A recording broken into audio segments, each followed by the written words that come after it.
Welcome friends, પલક IAS એકેડમીમાં આપનું સ્વાગત છે। આજે આપણે શીખવાના છીએ પૃથ્વીની આંતરિક સંરચના। જેમ અગાઉના સેશનની અંદર આની સ્પષ્ટતા કરી લીધી છે, એવી જ રીતના આપણું આજનું આ ફર્સ્ટ સેશન છે અને ફર્સ્ટ સેશનની અંદર આપણે શીખવાના છીએ પૃથ્વીની આંતરિક સંરચના। પણ મેં તમને જેમ કીધું હતું એમ આપણે એક શબ્દથી પણ પરિચિત થવું પડશે કે પૃથ્વીની આંતરિક સંરચના શીખતા પહેલાં પણ જે મહત્વનો શબ્દ છે એ છે જીઓમોર્ફોલોજી। બરાબર, જેને આપણે ગુજરાતીની અંદર શું કહીએ છીએ?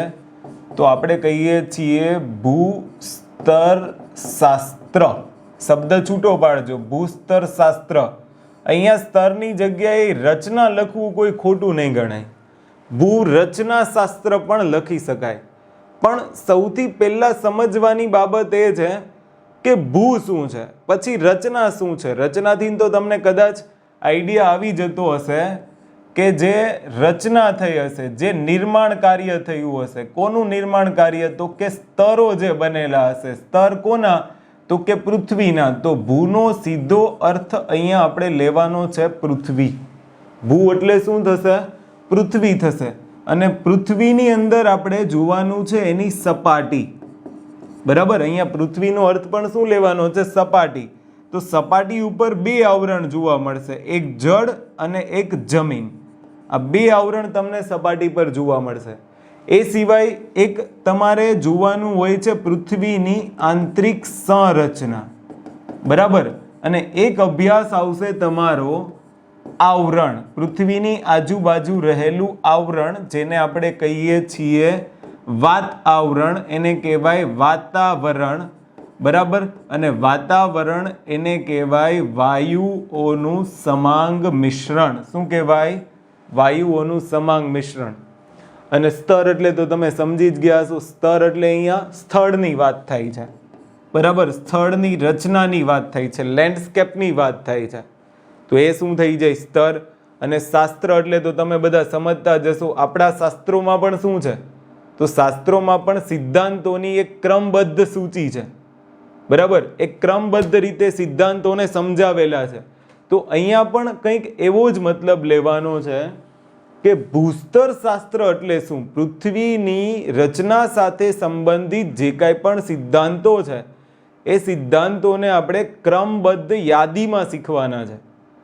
બરાબર, જીઓમોર્ફોલોજીની અંદર પણ એ સિદ્ધાંતોનો જે અભ્યાસ છે એ જ છે તમારું ભૂસ્તરશાસ્ત્ર અથવા તો ભૂરચનાશાસ્ત્ર। અને આ ભૂરચનાશાસ્ત્રનો આપણે ફર્સ્ટ ટોપિક આજે આપણે શીખવાના છીએ અને એ છે પૃથ્વીની આંતરિક સંરચના।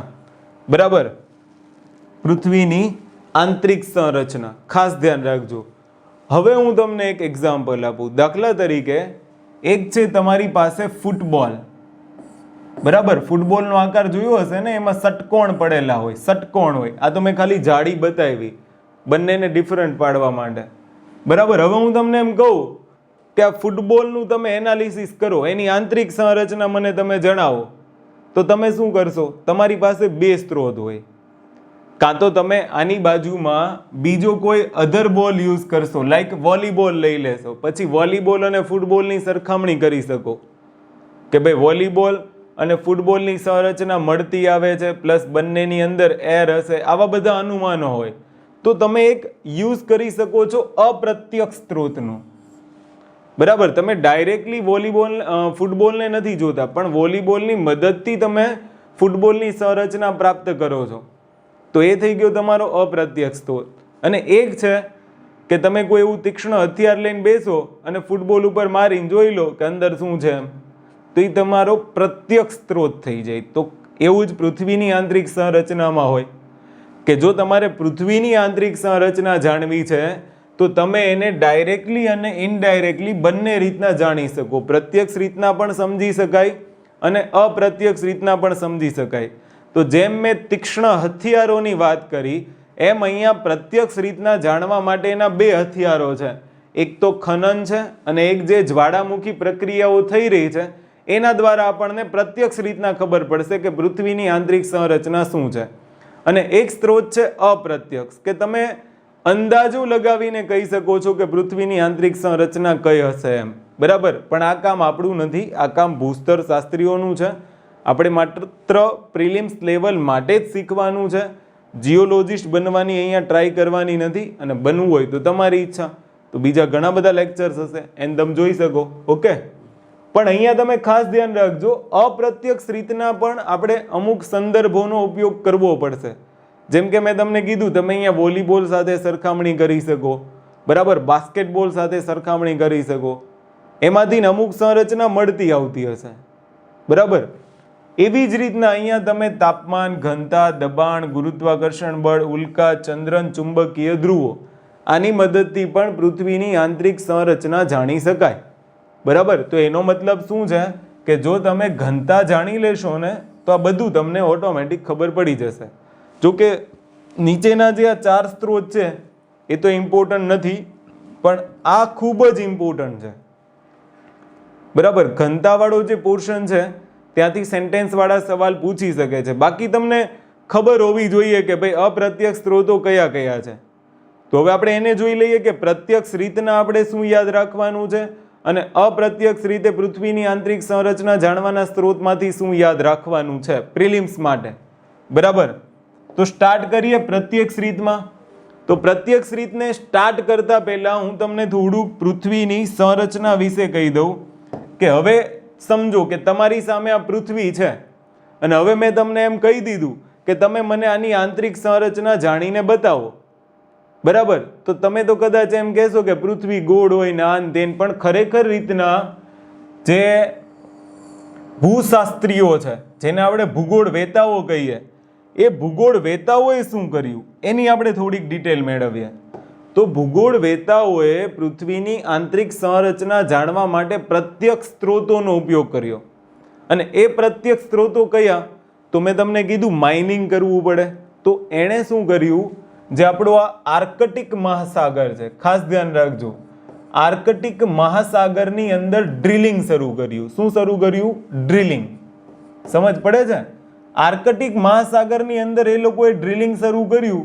તો શરૂઆતમાં તો એની જે ઊંડાઈ હતી 4 કિલોમીટર સુધી પ્રાપ્ત થઈ, કે 4 કિલોમીટર સુધી ડ્રિલિંગ કરીને પછી એણે માહિતી મેળવવાનો પ્રયત્ન કર્યો કે ખરેખર પૃથ્વીની આંતરિક સંરચના શું છે. તો આ પ્રત્યક્ષ સ્ત્રોત, કે સીધું પૃથ્વીમાં ડ્રિલિંગ, બરાબર. અને એની માટે વિશ્વના જે ભૂગોળ વેતાઓ છે એના દ્વારા એક પ્રોગ્રામ ચલાવવામાં આવેલો હતો. એનું નામ છે DODP, બરાબર, ડીપ ઓશન ડ્રિલિંગ પ્રોગ્રામ.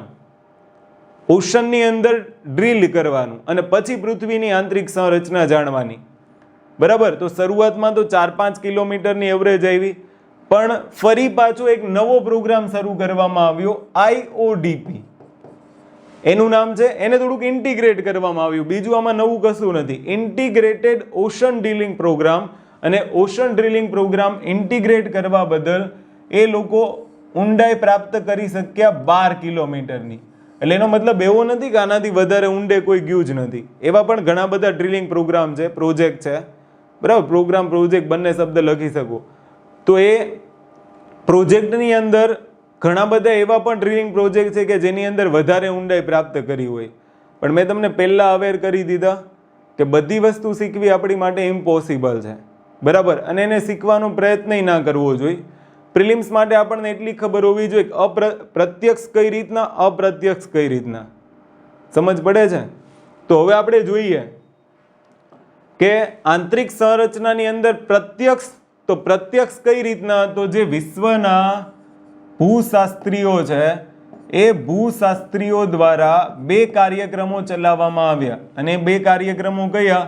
એક DODP deep ocean drilling programme અને એક IODP integrated ocean drilling programme.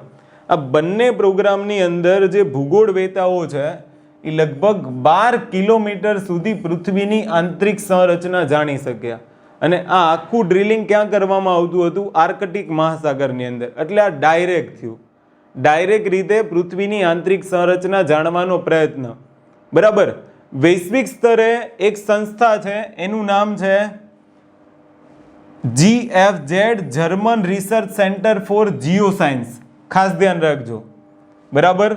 GFZ German research centre for geoscience એક પ્રોગ્રામ ચલાવી રહી છે અને પ્રોગ્રામનું નામ છે ICDP, international continental scientific drilling programme.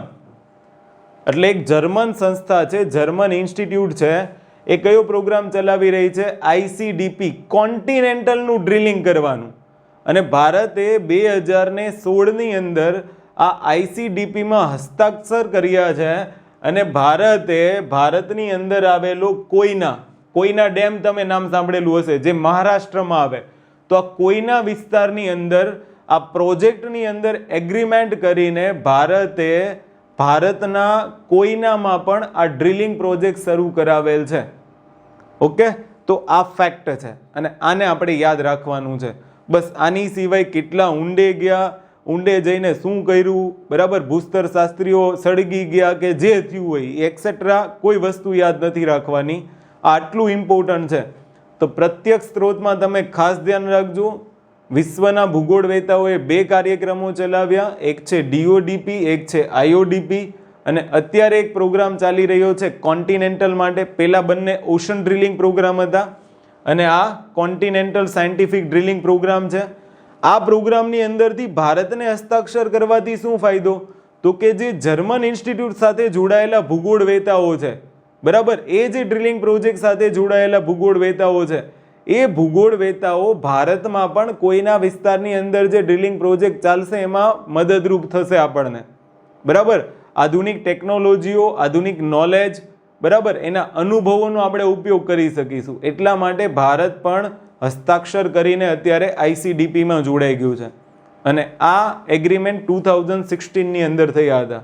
તો આટલી વસ્તુ છે એને તમારે યાદ રાખવાની છે. ક્લિયર?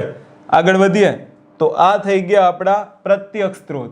ત્યાર પછી છે અપ્રત્યક્ષ સ્ત્રોત. તો આ પણ એક ઇમ્પોર્ટન્ટ ટોપિક છે, અપ્રત્યક્ષ સ્ત્રોત. તો મેં તમને પહેલા કીધું, જો તમે ઘનતા સમજી જશો તો તમે અપ્રત્યક્ષ સ્ત્રોત ઇઝીલી સમજી જશો, બરાબર. તો હવે આપણે ટ્રાય કરીએ ઘનતાને સમજવાની. તો સૌથી પહેલા તો આપણને નાના ધોરણથી ઘનતા એટલે શું શીખવાડવામાં આવે? તો ઘનતા એટલે શીખવાડવામાં આવે દળ ભાગ્યા કદ. ઘનતા એટલે શું થાય? દળ ભાગ્યા કદ. આ એક સૂત્ર તમને આખો અપ્રત્યક્ષ સ્ત્રોતનો ઘનતાનો મુદ્દો ક્લિયર કરાવી શકે, બરાબર. હમણાં આપણે અહીંયા જોયું કે અપ્રત્યક્ષ સ્ત્રોતની અંદર આપણે પહેલી બાબત કઈ શીખવાની છે? તો કે ઘનતા. તો હવે ખાસ ધ્યાન રાખજો, અમુક ફેક્ચ્યુઅલ ડેટા જે પરીક્ષામાં ડાયરેક્ટલી પૂછાય છે એવા. તો જો પૃથ્વીની સરેરાશ ઘનતા પૂછાય, ખાસ ધ્યાનથી સાંભળજો, ઓલ ઓવર અર્થ, બરાબર, પૃથ્વીની સરેરાશ ઘનતા પૂછાય તો આવશે 5.5 ગ્રામ પર સેન્ટીમીટર ક્યુબ આવશે. અહીંયા સ્ક્વેર લખ્યું છે પણ ઘનતા સ્ક્વેરમાં ના આવે, ઘનતા હંમેશા ક્યુબમાં આવે, બરાબર.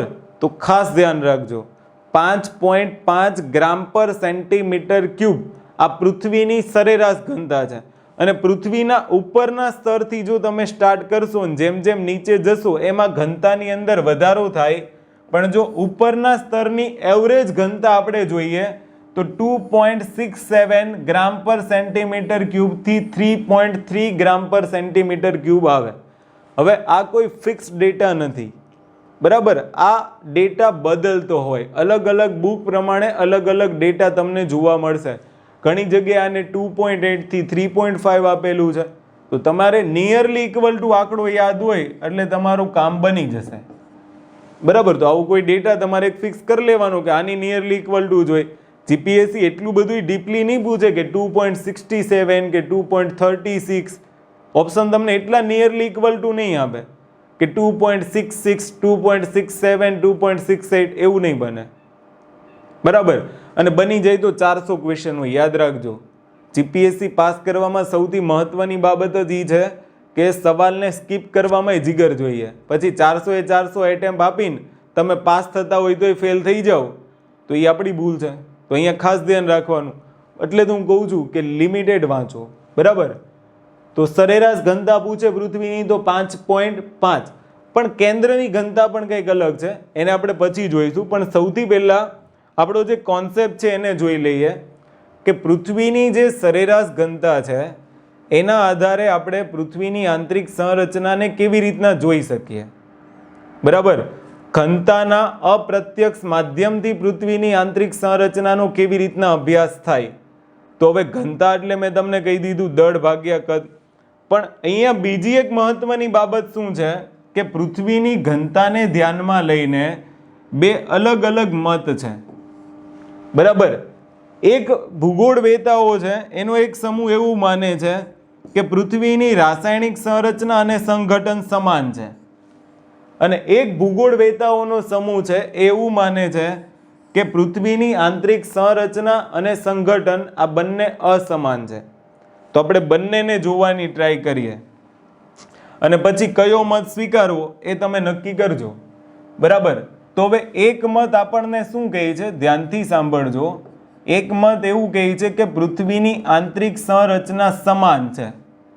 હવે પૃથ્વીની આંતરિક સંરચના જો સમાન હોય, બરાબર, તો તમે સમજો કે જેમ જેમ પૃથ્વીમાં ઉપરથી તમે નીચે જાઓ ને એમ દબાણ વધતું જાય. બરાબર. જેમ જેમ તમે સપાટીની અંદર ઉતરવાનો પ્રયત્ન કરશો એમ એના પ્રેશરમાં શું થશે, તો કે વધારો થશે.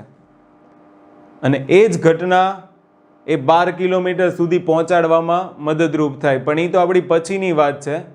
પણ તમે અહીંયા એક વસ્તુ ખાસ ધ્યાન રાખજો કે જેમ જેમ પૃથ્વીની સપાટીની અંદર તમે જશો એમ દબાણમાં શું થશે, વધારો. અને એ દબાણમાં વધારો ક્યારે થાય, જ્યારે સંરચના અને સંગઠન સમાન હોય તો. હવે તમે ધ્યાનથી સાંભળજો.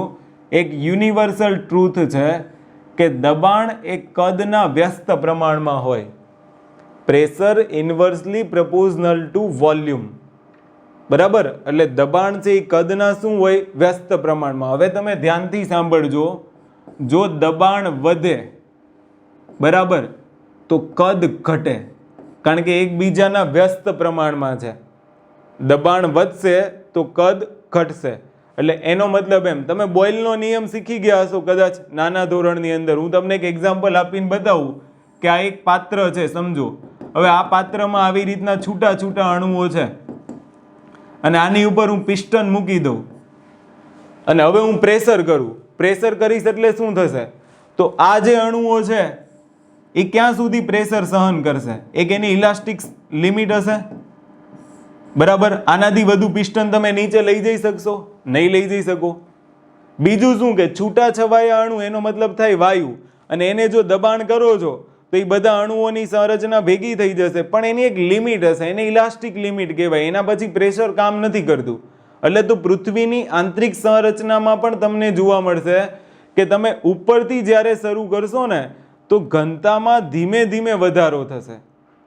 બરાબર. અને એની પછી એક લિમિટ છે, એની લિમિટ પછી એની ઘનતામાં કંઈ ફરક નહીં પડે.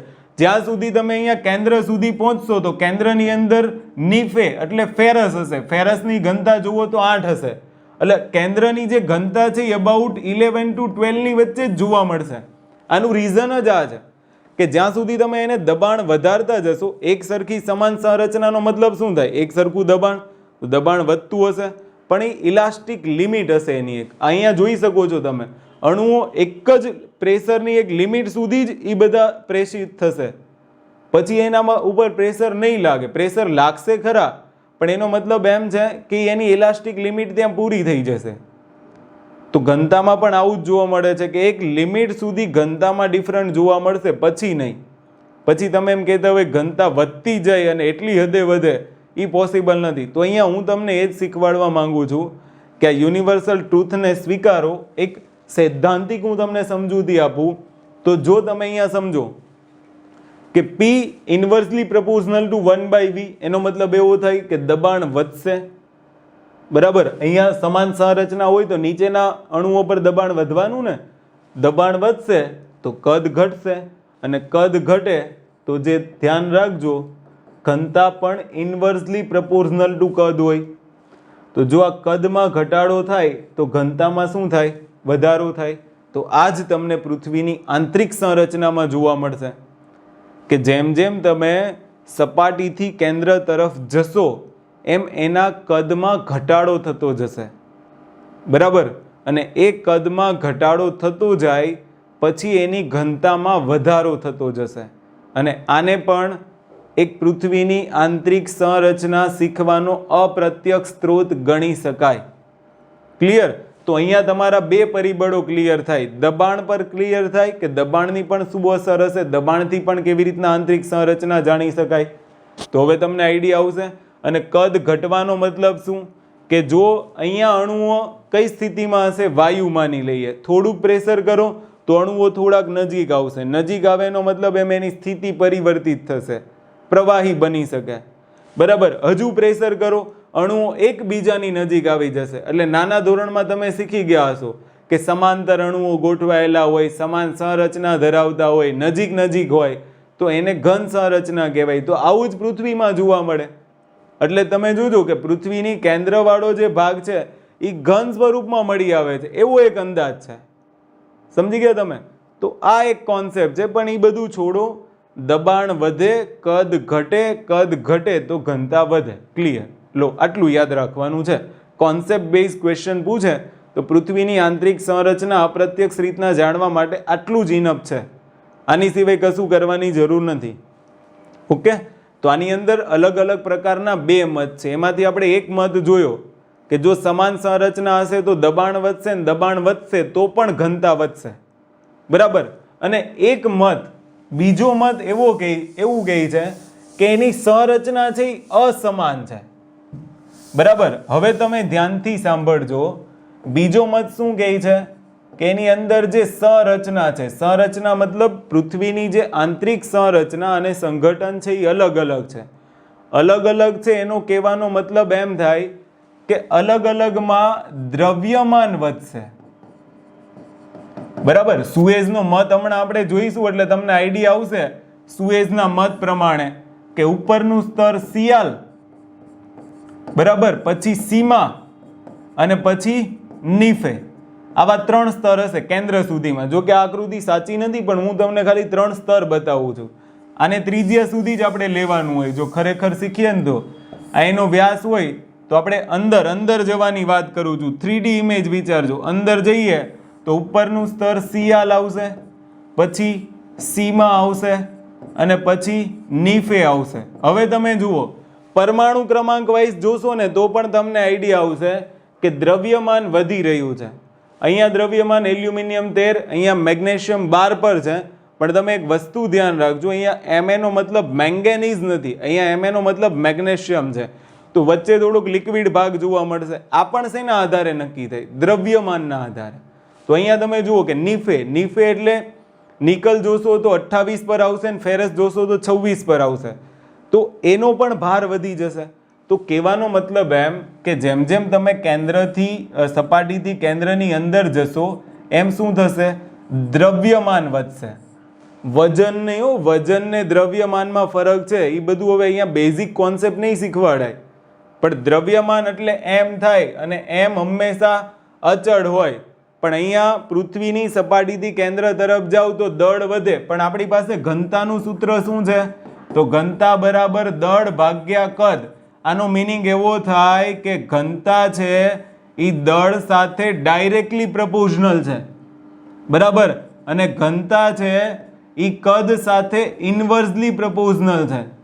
પણ અહીંયા તમે જુઓ તો ઘનતા ડાયરેક્ટલી પ્રપોઝનલ ટુ દળ, એનો મતલબ એવો થાય કે જે ડેન્સિટી છે એ માસને ડાયરેક્ટલી પ્રપોઝનલ. તો હવે તમે સમજો, સપાટીથી કેન્દ્રમાં અંદર જાઓ અને જો માસ વધતું હોય તો ઓબ્વિયસલી ઘનતા વધે. એટલા માટે આ બીજો મત સ્વીકારવામાં આવેલો છે. કારણ કે પૃથ્વીની આંતરિક સંરચના જો સમાન હોત ને તો હમણાં તમે ભૂકંપીય તરંગોમાં જોજો કે સમાન છે કે અસમાન. સમજ પડે છે? તો અહીંયા બંને મત તમે શીખી ગયા.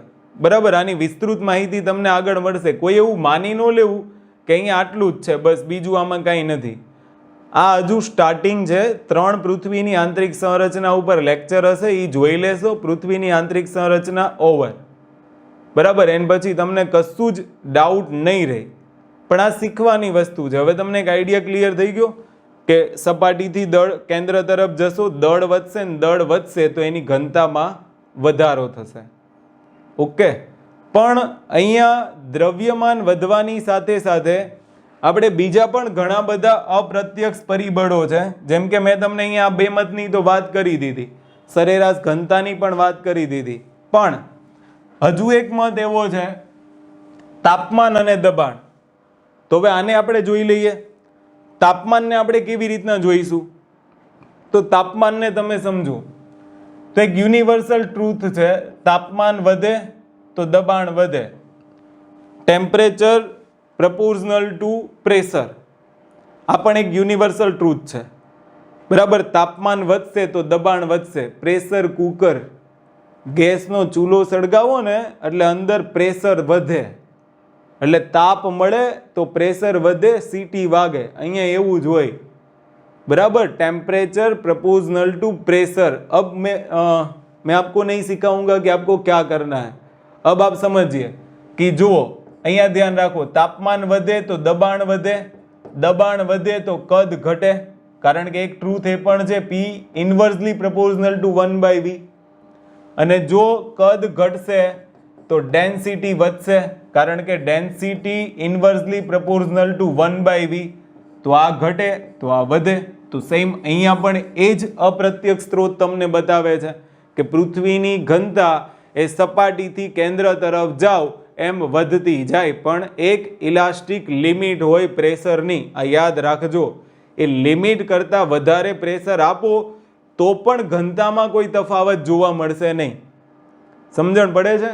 એટલે આ એક ક્લેરિફિકેશન તમારે રાખવાનું છે. બાકી તમને બહુ નોલેજ મળશે આની અંદર. દાખલા તરીકે તમે અહીંયા જોઈ શકો છો કે પૃથ્વીનો જે આંતરિક ભાગ છે એમાં જેમ જેમ તમે સપાટીથી કેન્દ્ર તરફ જશો એમ એમ તાપમાન વધતું જશે. તાપમાન વધશે તો દબાણ વધશે, દબાણ વધશે તો કદ ઘટશે, કદ ઘટશે તો ડેન્સિટી વધશે. ક્લિયર? તો એક આ બીજો એક અપ્રત્યક્ષ સ્ત્રોત. બીજું છે દબાણ. તો દબાણ તો અમારે કહેવાની જરૂર જ નથી. દબાણ તો આપણે બંનેમાં કમ્પેરિઝન કરી લીધું. શેમાં? તાપમાનમાં પણ કમ્પેરિઝન કરી લીધું દબાણને, અને ઘનતામાં પણ જોઈ ગયા. પણ આ એક યાદ રાખજો, મેં તમને આ પણ સમજાવ્યું ને કે પૃથ્વીના કેન્દ્રમાં શું છે? ફેરસ અને નિકલ. તો નીફે જેને આપણે કહીએ છીએ, તો ફેરસ છે એની ઘનતા 8 સમથિંગ છે, 8 ગ્રામ પર સેન્ટીમીટર ક્યુબ, બરાબર. તો અબાઉટ તમે એવું માનીને ચાલો કે કેન્દ્રની ઘનતા તમને 11 થી 12 વચ્ચે જ મળવાની. તો આ એક તમે યાદ રાખી શકો છો ફેક્ચ્યુઅલ ડેટા તરીકે કે પૃથ્વીના કેન્દ્રની ઘનતા કેટલી હશે. તો મહત્તમ મેં તમને કીધું ને, ત્યાં પછી ઇલાસ્ટિક લિમિટ આવી જશે. પછી એવું નહીં પ્રેશર વધ્યા જ કરે ને ઘનતા બદલાયા જ કરે. એ એક લિમિટ છે કે કેન્દ્રની ઘનતા ત્યાં સુધી જ હશે, 11 થી 12 ની વચ્ચે. ઓકે. બાકી આમાં તો બહુ શ્યોરિટી સાથે કંઈ ના કહી શકાય. જેમ આપણે તારાઓનો અંદાજ લગાવીએ છીએ, તારાઓની સંખ્યા આટલી છે, પણ શું આપણે આંગળી મૂકીને ગણી શકીએ? નહીં, કારણ કે આપણે ઇનડાયરેક્ટલી વિચારેલું છે. તો અહીંયા પણ એ જ તથ્ય છે, ઇનડાયરેક્ટલી સ્ત્રોત તો આપણે જોઈએ છીએ. તો આ એક તમે ધ્યાન રાખજો. આ ચાર્ટ પણ તમે જોઈ શકો છો, જે ટેમ્પરેચર ઘટવાનો છે, બરાબર, સોરી વધવાનો છે, એની સાથે પ્રેશરમાં પણ વધારો થશે. ક્લિયર? અને બાકી આ કોન્સેપ્ટ તો મેં તમને કરાવી જ દીધો, કેવી રીતના પૃથ્વીમાં ઘનતામાં વધારો થશે. તો અપ્રત્યક્ષ સ્ત્રોતોથી પણ પૃથ્વીની આંતરિક સંરચના ખબર પડશે કે ભાઈ પૃથ્વીની ઘનતા બદલાય છે.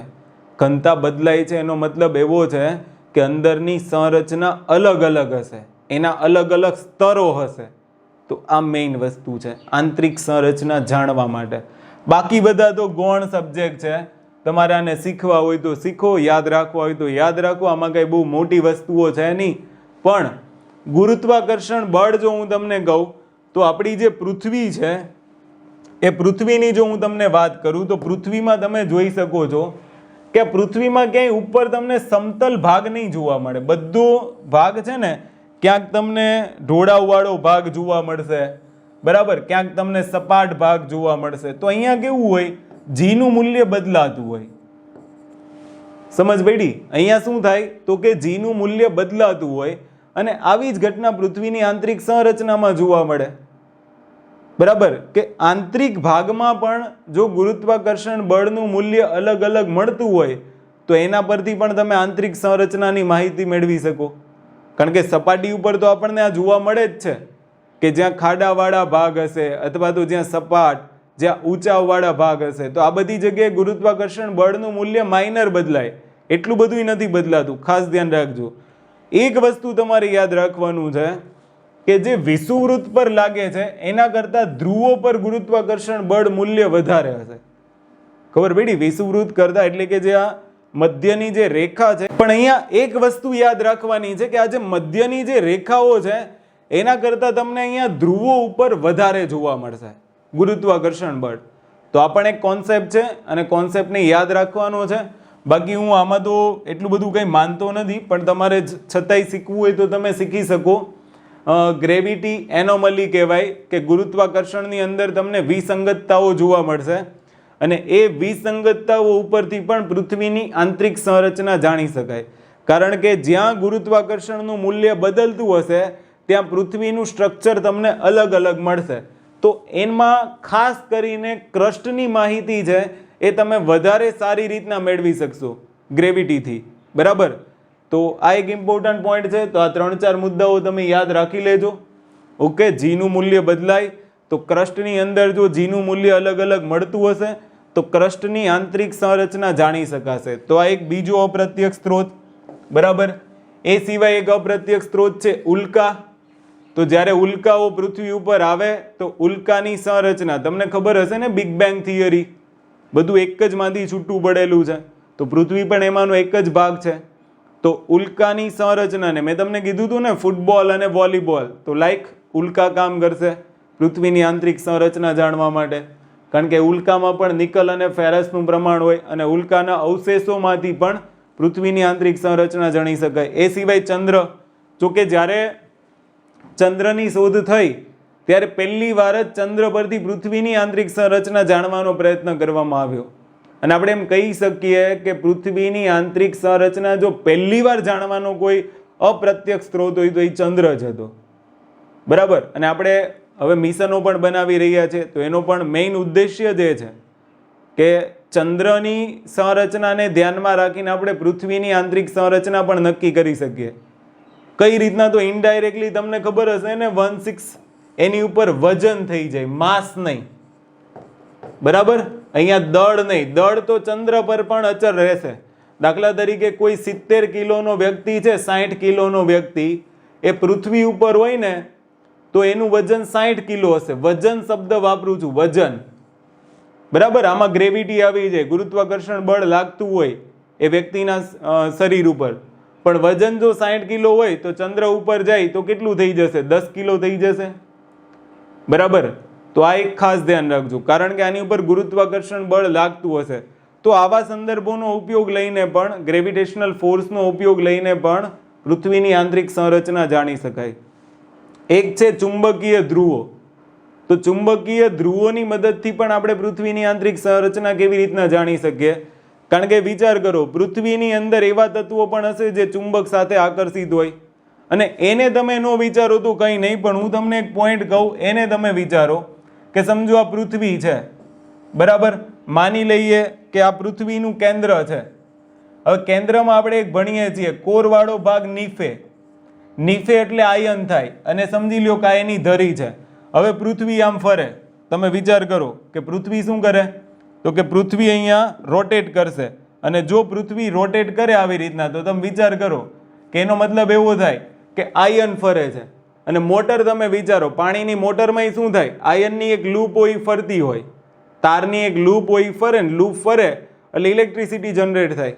તો સેમ ઘટના અહીંયા પણ એવી થાય કે સમજો કે આ પૃથ્વી ફરે છે, એનો મતલબ એવો છે કે તમારી અંદરની કોર પણ ફરે છે. કોર ફરે છે એનો મતલબ એવો છે કે આયનને ગતિ મળે. ગતિ મળે તો એ પણ ઇલેક્ટ્રિસિટી જનરેટ કરશે. બરાબર? એના કારણે પૃથ્વીની આસપાસ તમે જોશો તો લગભગ 36,000 કિલોમીટર સુધી તમને એનું ચુંબકીય ક્ષેત્ર જોવા મળશે. ચંદ્રને જે આકર્ષીને રાખે છે એક ગુરુત્વાકર્ષણ બળ છે, પણ આપણે જે ભણી રહ્યા છીએ ચુંબકીય ક્ષેત્રની વાત કરું છું પૃથ્વીની આસપાસ. તો ચુંબકીય ક્ષેત્ર ઉદ્ભવવાનું કારણ પણ કોર છે. તો કોરની આંતરિક સંરચના પણ ચુંબકીય ધ્રુવો પરથી જ જાણવા મળે. બરાબર? પણ તમે વિચારો કે આના પરથી શું સેન્ટેન્સ બનાવશે? તો એટલે મેં કીધું પ્રિલિમ આને ભણાવવું હોય તો બહુ ડીપલી ભણાવી શકાય, પણ હું એવું નહીં કરું. એટલીસ્ટ તમને એક આઈડિયા ક્રિએટ થઈ ગયું કે આ બધા અપ્રત્યક્ષ સ્ત્રોત છે ને એની મદદથી આપણે શું કરી શકીએ? પૃથ્વીની આંતરિક સંરચના જાણી શકીએ. ઓકે, હવે આપણો નેક્સ્ટ ટોપિક, આજનો આપણો લાસ્ટ ટોપિક છે, ઇમ્પોર્ટન્ટ ટોપિક છે અને આને આપણે શીખવો પડશે.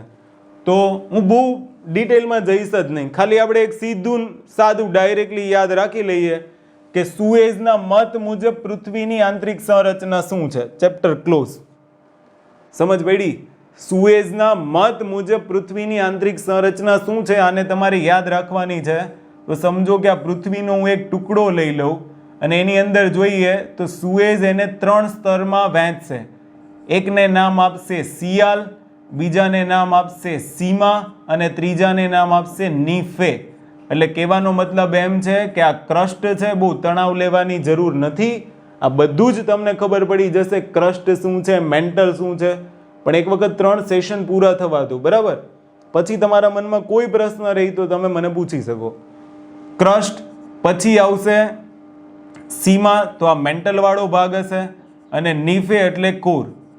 તો સુએઝના મત મુજબ આપણે આ 3 સ્તરો શીખવાના છે. એમાં પહેલું સ્તર છે સિયાલ. હવે જોજો પ્રશ્ન પ્રિલિમ્સના અહીંયાથી બને છે. તો સિયાલ એટલે શું? તો સિયાલ એટલે સિલિકોન અને એલ્યુમિનિયમ, કાં તો સિલિકા એન્ડ એલ્યુમિનિયમ, બરાબર? તો અહીંયા ખાસ ધ્યાન રાખજો. ક્રસ્ટ તો પૃથ્વીનું સૌથી ઉપરનું સ્તર છે સિયાલ સુએઝના મત મુજબ. આંતરિક સંરચનામાં પૃથ્વીનો એક ટુકડો લઈ લીધો તો એની આંતરિક સંરચનામાં પહેલો ભાગ સિયાલ. સિયાલ એટલે સિલિકા પ્લસ એલ્યુમિનિયમ. તો સુએઝના મત મુજબ એ જે સિયાલ છે એ ગ્રેનાઇટ ખડકોનું બનેલું છે, પહેલો વર્ડ. બીજો વર્ડ એની સરેરાશ ઘનતા 2.9 છે. ખડકો હમણાં વિચારતા નહીં, અત્યારે ખાલી યાદ રાખવાનું વિચારો. જિયોગ્રાફીમાં ખડકો પણ શીખશું કે ગ્રેનાઇટ ખડકોની શું લાક્ષણિકતા છે, બેસાલ્ટ ખડકોની શું લાક્ષણિકતા છે. તમે એવું વિચારતા હોય કે હું અહીંયા બધું ભણાવી દઉં તો એ એમ 15 મિનિટના લેક્ચરમાં પૂરું ન થાય. સમજ પડે છે? આ એક સ્ટેપ બાય સ્ટેપ શીખશો ને તો બહુ મજા આવશે. એટલે થોડુંક ખાલી શું કહેવાય ધીરજ રાખી લેજો, બાકી તમને મજા આવશે. જિયોગ્રાફી આવડી જશે. એવું તો નહીં રે પરીક્ષામાં તમે ક્વેશ્ચન એટેમ્પ ના કરી શકો. ઓકે, તો યાદ રાખી લેજો. સિયાલ, સિયાલમાં શું યાદ રાખશો? ગ્રેનાઇટ ખડકો આવશે. એની સરેરાશ ઘનતા 2.9 છે. ઊંડાઈ 50 થી 300 કિલોમીટર છે. એટલે સિયાલની શરૂઆત 50 થી 300 કિલોમીટર આવશે. એસિડિક દ્રવ્યો એની અંદર હોય. એસિડિક દ્રવ્યો કયા કયા? Sodium, potassium, aluminium, silica. આ બધા એસિડિકતા વધારે. તો બધા એસિડિક દ્રવ્યો વધારે હશે, બરાબર? અને ઉપરનો જે જમીન ખંડ છે એ પણ સિયાલનો બનેલો છે. આ સુએઝનો મત છે, બરાબર? જે લોરેન્સિયસ જોઈ લ્યો, પછી અંગારા લેન્ડ જોઈ લ્યો, બાલ્ટિક પ્રદેશ જોઈ લ્યો, આ બધા એના એક્ઝામ્પલ છે. તો યાદ રહી ગયું. સિયાલ સિલિકા પ્લસ એલ્યુમિનિયમ ગ્રેનાઇટ ખડકોનો બનેલો હોય. એસિડિક દ્રવ્યોનું પ્રમાણ વધારે હોય. સિયાલની સરેરાશ ઘનતા તો કે 2.9 ઘનતા, એટલે હવે તમને ખબર પડી ગઈ હશે, બરાબર? એસિડિક દ્રવ્યોનું વધારે પ્રમાણ હોય. કયા કયા દ્રવ્યો હોય? ઉપરનો જે જમીન ખંડ છે એ શેનો બનેલો છે? તો કે સિયાલનો. ક્લિયર? સેકન્ડની અંદર સેકન્ડ સ્ટેપ પર આવીએ. બીજું છે સીમા. સીમા એટલે સિલિકા પ્લસ મેગ્નેશિયમ. મેગ્નેશિયમ જુઓ, બંને વચ્ચે ડિફરન્ટ છે. અહીંયા Mn નો મતલબ Mg, નોટ Mn. Mn એટલે મેંગેનીઝ થઈ જશે. ઓપ્શનમાં મેંગેનીઝ આપેલું હોય તો ખોટું. Magnesium, silica plus magnesium. તો એની ઘનતા કેટલી? 2.9 થી 4.7. હવે તમને એવો સવાલ થશે કે કેમ ઘનતા વધશે? તો એ તમારો સવાલ ખોટો છે. હમણાં શીખવાડી દીધું. સપાટીથી કેન્દ્રમાં જાઓ, ઘનતા શું કામ વધશે? બરાબર? પ્રેશરના કારણે. એની જે જાડાઈ છે, ઊંડાઈ છે એ 1000 થી 2000 કિલોમીટર બેસાલ્ટ ખડકોનું બનેલું છે. એટલે મેં તમને પહેલા કીધું સિયાલ તો કે ગ્રેનાઇટ ખડકો અને સીમા તો કે બેસાલ્ટ ખડકો. પેલા એસિડિક હતા, આ ક્ષાર છે. આમાં ક્ષારનું પ્રમાણ વધારે હશે, બરાબર? મેગ્નેશિયમ, કેલ્શિયમ અને હવે આયન પણ જોવા મળશે. કોરની નજીક આવતું જશે ને તો આયન આ બધાના સિલિકેટ હશે. મેગ્નેશિયમના સિલિકેટ હશે, કેલ્શિયમના સિલિકેટ હશે અને આયનના સિલિકેટ હશે. Like MgCO4, MgSO4. સોરી, આ તો મેગ્નેશિયમ સલ્ફેટ થઈ જશે, બરાબર? પણ Mg મતલબમાં મેગ્નેશિયમ છે, પછી કેલ્શિયમ છે, આયન છે, આ બધાના સિલિકેટ્સ જોવા મળશે. ક્લિયર? ત્યાંથી આપણે આગળ વધીએ તો આ થઈ ગયું આપણું સીમા, બરાબર? એના પણ ઉદાહરણ છે કે જ્વાળામુખી પ્રસ્ફુટન સમયે જે આ એક મોસ્ટ ઇમ્પોર્ટન્ટ ક્વેશ્ચન છે, યાદ રાખજો કે જ્યારે જ્વાળામુખી થાય અને અંદરથી જે લાવા બહાર નીકળે, તો એ લાવા બહાર નીકળે કયા સ્તરમાંથી? તો એ લાવા બહાર નીકળે સીમામાંથી. સીમા એટલે મેન્ટલ, બરાબર, અને સીમા એટલે સિલિકા પ્લસ મેગ્નેશિયમ. જ્યારે લાવા આવે પૃથ્વીની સપાટી પર બહાર, ત્યારે એ લાવા કયા સ્તરમાંથી આવે? તો ખાસ ધ્યાન રાખજો, સીમામાંથી આવે. તો જ્વાળામુખી પ્રસ્ફુટન સમયે એમાંથી ગરમ મેગ્મા બહાર ભૂસપાટી ઉપર આવીને લાવા સ્વરૂપે ફેરવાય છે. તો એ લાવા તમે યાદ રાખજો, સીમામાંથી આવે. ક્લિયર? ચલો નેક્સ્ટ, નીફે. નીફે એટલે થર્ડ, કોરવાળો ભાગ. નિકલ અને ફેરસનું પ્રમાણ વધારે હશે, બરાબર. તો ભૂગર્ભનો જે કેન્દ્રનો ભાગ છે એ નીફે કહેવાય. અને ઈ શેનો બનેલો છે? તો ધાતુમય દ્રવ્યનો. ચલો યાદ કરો, ફરીથી રિપીટ કરો. સીમા, તો સીમા, પછી સિયાલ, તો સિયાલ છે એ એસિડિક, બરાબર. આમાં ક્ષાર, અને આ શેનો બનેલો હશે? તો કે ધાતુ દ્રવ્યનો બનેલો હશે. સરેરાશ ઘનતા કેટલી? 11 ગ્રામ પર સેન્ટીમીટર ક્યુબ. સમજ પડે છે? સરેરાશ ઘનતા કેટલી? તો કે 11 ગ્રામ પર સેન્ટીમીટર ક્યુબ. ત્યાર પછી પૃથ્વીની ચુંબકીય શક્તિ અને સ્થિરતાનો ગુણ. હમણાં મેં તમને કીધું ને કે જે ચુંબકીય શક્તિ અને સ્થિરતાનો ગુણ છે એ કેન્દ્રના કારણે છે, કારણ કે કેન્દ્રમાં લોખંડ છે. અને ચુંબકીય ધ્રુવોની મદદથી જ પૃથ્વીની આંતરિક સંરચનામાં કયા કયા ચુંબકીય તત્વો રહેલા છે એની માહિતી મળશે. તો એ આંતરિક સંરચનાનો અપ્રત્યક્ષ સ્ત્રોત એટલે છે. ક્લિયર? તો આ પણ આપણે યાદ રાખવાનું છે, આમાં કશું અઘરું નથી, બરાબર. અને એ ધાતુપિંડ આધારિત હોય. બસ આટલા સેન્ટેન્સ તમારે યાદ રાખવાના છે. ઓકે, આગળ વધીએ. તો હવે છે ભૂકંપના મોજાના આધારે પૃથ્વીના 3 સ્તરો. ભૂકંપના મોજાના આધારે નેક્સ્ટ લેક્ચરમાં આપણે જોઈશું પૃથ્વીની આંતરિક સંરચના. પણ અહીંયા ભૂકંપના મોજાના આધારે 3 સ્તરો. તો 3 સ્તરોની જો આપણે વાત કરીએ તો 3 સ્તર કરતાં પણ હું તમને અમુક ડિટેલમાં માહિતી આપી દઉં કે શું શું આપણે યાદ રાખવાનું છે, બરાબર. તો સમજો આ ક્રસ્ટ છે, પછી આ મેન્ટલ છે, પણ એની અંદર અપર મેન્ટલ આવશે અને લોઅર મેન્ટલ આવશે. પછી આ આખો ભાગ છે એ કોર છે, બરાબર. હવે તમે ધ્યાનથી સાંભળજો, જે આ ક્રસ્ટ અને અપર મેન્ટલ એની જે સપાટી છે એનાથી બનતો ભાગ એને કહેવાય મૃદાવરણ, એને કહેવાય લિથોસ્ફિયર. શું કહેવાય? લિથોસ્ફિયર. સમજ પડી? ક્રસ્ટ પ્લસ અપર મેન્ટલ એનાથી શું બનશે? લિથોસ્ફિયર. પણ ઘણી બધી વખત વિદ્યાર્થીઓ ભૂલ શું કરે છે ખબર? કે આ અપર મેન્ટલની જે સપાટી છે ને એ અપર મેન્ટલની સપાટી એસ્થેનોસ્ફિયર છે. ધ્યાન રાખજો, અપર મેન્ટલની સપાટી શું છે? એસ્થેનોસ્ફિયર છે. અને અપર મેન્ટલની નીચેનો જે આ ભાગ છે, ખાસ ધ્યાનથી સાંભળજો, અપર મેન્ટલની નીચેનો ભાગ, પણ કોર નહીં, કોર સુધીનો ભાગ, બરાબર. મતલબમાં મેન્ટલ આખું આવી જાય એને આપણે કહીએ છીએ મિશ્રાવરણ. શું કહીએ છીએ? ગુજરાતીમાં મિશ્રાવરણ અને અંગ્રેજીમાં કહીએ છીએ પાયરોસ્ફિયર, બરાબર. અંગ્રેજીમાં આપણે એને શું કહીએ છીએ? પાયરોસ્ફિયર, બરાબર. એની સિવાય આપણે આગળ વધીએ, core, only core. Only core વાળો જે ભાગ છે એને કહેવાય બેરિસ્ફિયર.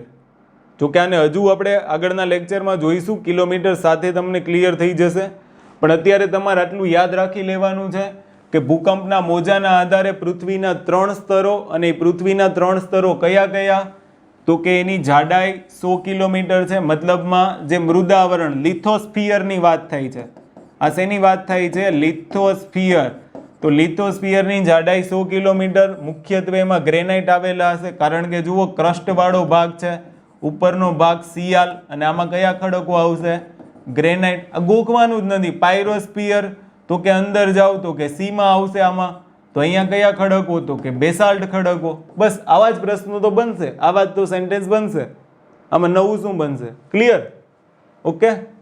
ત્યાર પછી એમાં એલ્યુમિનિયમનું પ્રમાણ વધારે જોવા મળશે, કારણ કે પેલું સિયાલ છે. બીજું જુઓ, મિશ્રાવરણ પાયરોસ્ફિયર, 100 કિલોમીટરથી લઈને છેક કોર સુધીનો ભાગ, એટલે આખું પાયરોસ્ફિયરમાં જ આવશે. સમજ પડી? તો 100 કિલોમીટરથી લઈને કોરની સપાટી સુધીનો ભાગ એ પાયરોસ્ફિયર. એનું બંધારણ છે એમાં મુખ્યત્વે બેસાલ્ટ ખડકો જોવા મળશે. તો હવે એમાં ક્યાં ગોખવાની જરૂર છે? ખબર તો પડી જાય કે પેલું સિયાલ આવશે, પછી સીમા આવશે, સીમામાં બેસાલ્ટ ખડકો જોવા મળશે. ત્રીજું છે બેરિસ્ફિયર, તો કોર આવી ગઈ. બેરિસ્ફિયર એટલે ઓનલી કોર. સમજ પડે છે? તો એની સરેરાશ ઘનતા 8 થી 11, 5.6 અને 3.5, 3 એ 3 ની યાદ રાખવાની. હવે તમે આમાં શું ડિમાન્ડ કરો, હું શું શીખવાડું તમને? એવું બોલું કે લિથોસ્ફિયરની ઘનતા 3.5 ગ્રામ પર સેન્ટીમીટર ક્યુબ સરેરાશ હોય, પાયરોસ્ફિયરની સરેરાશ ઘનતા 5.6 ગ્રામ પર સેન્ટીમીટર ક્યુબ હોય. આવા શબ્દો હું બોલું નહીં તો તમારે યાદ રાખી લેવાના, ડિસ્પ્લે પર જોઈ લેવાનું, પોઝ કરવાનું, નોટ ડાઉન કરવું હોય તો ઠીક છે, બાકી તમને એઝ ઇટ ઇઝ તમને મળી જશે. ઓકે, મેં તમને કીધું હતું કે એપ્લિકેશનની અંદર તમને આ બધો જ ડેટા મળી જશે. ક્લિયર? તો આ આજનો લેક્ચર હતો પૃથ્વીની આંતરિક સંરચના પર. બીજા 2 સેશન આવશે, પછી કોઈ ડાઉટ હોય તો તમે કોમેન્ટ કરી શકો. ઓકે, બાકી મળીએ નેક્સ્ટ સેશનની અંદર. જય હિન્દ, જય ભારત.